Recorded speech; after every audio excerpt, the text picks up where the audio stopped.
Today I will show you how to correctly administer a curl-up test. For the test, you will need a metronome set at 50 beats per minute. You can assure the metronome is calibrated by counting how many beats there are per minute.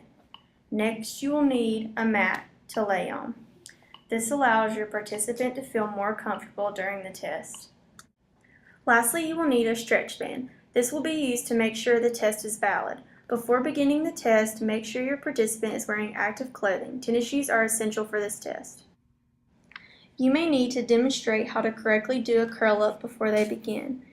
In order for a curl-up to count, knees need to be bent enough to support the movement. Tennis shoes will prevent sliding.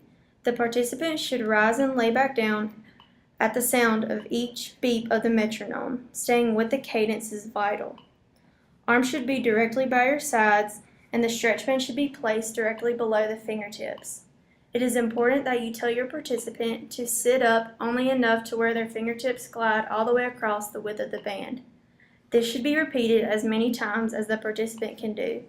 The test is invalid if the body is not stable, the cadence is not being followed, or the participant does not sit up to the correct distance.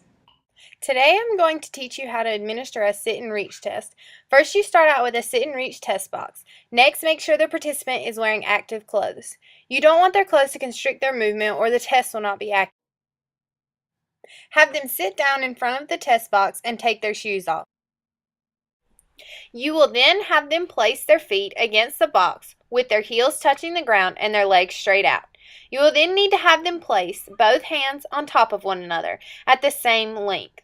Let them know that while they are performing the test, both their hands should remain at the same length. Then you will have them slowly reach forward without bouncing and with knees extended.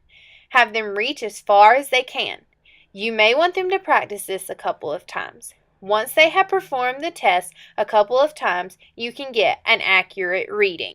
As demonstrated, you do not want your participant to have their knees bent, to have shoes on, or to have their hands at different lengths.